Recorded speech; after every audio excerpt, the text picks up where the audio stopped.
Okay, so here's something wild. James Cameron's Avatar. Fire and ash clocks in at 3 hours and 17 minutes. That's longer than most transatlantic flights. Oh, wow. That's a commitment. I mean, I get it. Cameron's all about creating these epic, immersive experiences. But does it really need to be that long? That's the question, isn't it? The visuals are stunning, as always. Pandora is still this jaw-dropping, otherworldly place. But when you're sitting there for over 3 hours, you start to wonder if every minute is pulling its weight.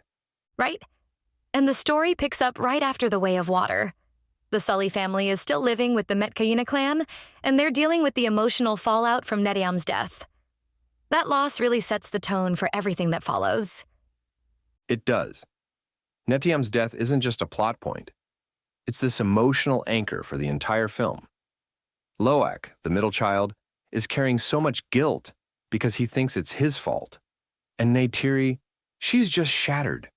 Her grief is so raw, and it drives a lot of her decisions, especially when it comes to Spider.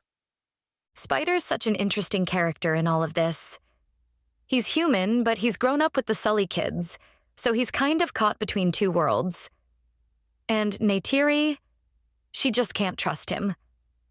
She sees him as a threat, even though the rest of the family sees him as one of their own.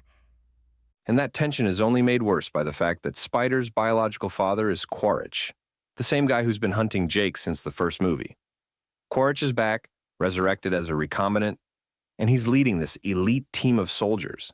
It's like Spider's stuck in this impossible position, torn between two families.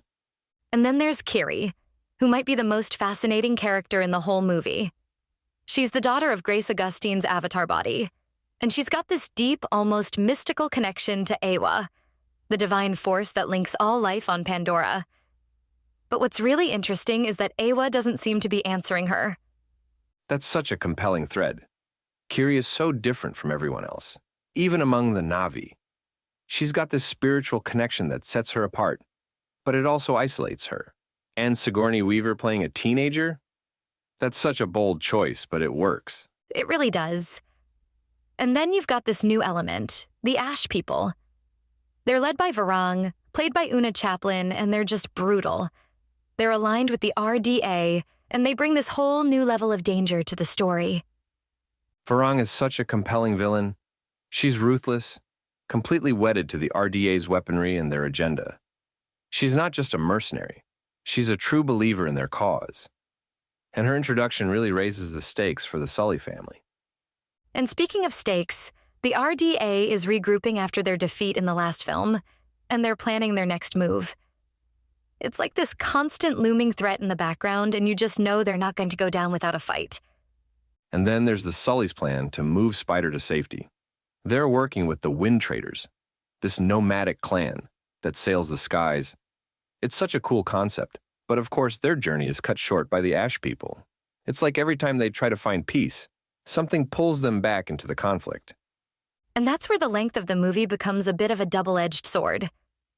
On one hand, it gives Cameron the space to explore all these intricate relationships and dynamics. But on the other hand, it can feel like too much. There are so many threads to follow, and not all of them feel essential. Exactly. It's ambitious, no doubt about that. But sometimes it feels like the movie is trying to do too much. There's the Sully family drama, the tension with Spider, the threat of the Ash People, the RDA's plans. It's a lot to juggle. And yet there are moments where the film completely draws you in. The beauty of Pandora, the way the creatures interact, the sheer scale of it all, it's breathtaking. Cameron's attention to detail is unmatched, and you can tell he's poured his heart and soul into this. Oh, absolutely. The world building is incredible.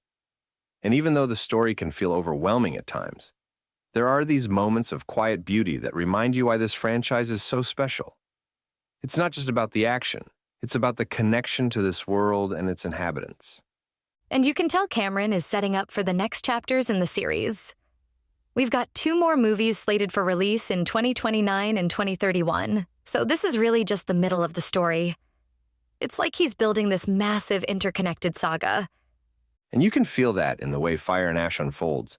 It's very much about renewing the good versus evil theme, that's been central to the series from the beginning. But it also feels like it's laying the groundwork for what's to come. And you know what? For all its flaws, I think it does that pretty well. It might not be perfect and it might be too long, but it's still an impressive piece of work. I'd probably give it a solid 7.5 out of 10. Same here. It's not without its issues, but it's hard not to appreciate the sheer ambition and artistry of it all. Cameron is a master storyteller, even if he sometimes takes the scenic route to get there. Well, scenic route or not, it's clear that this franchise isn't going anywhere anytime soon. And honestly, I'm curious to see where it goes next. There's a lot of potential here, and if anyone can pull it off, it's James Cameron. Agreed. Here's hoping the next installments find a way to balance the epic scale with a tighter focus. Because when this series hits its stride, it's truly something special. You've been listening to Movies First. Available at Apple Podcasts, Spotify, iHeartRadio, or your favourite podcast player. You can also stream on demand at Bytes.com. This has been another quality podcast production from Bytes.com.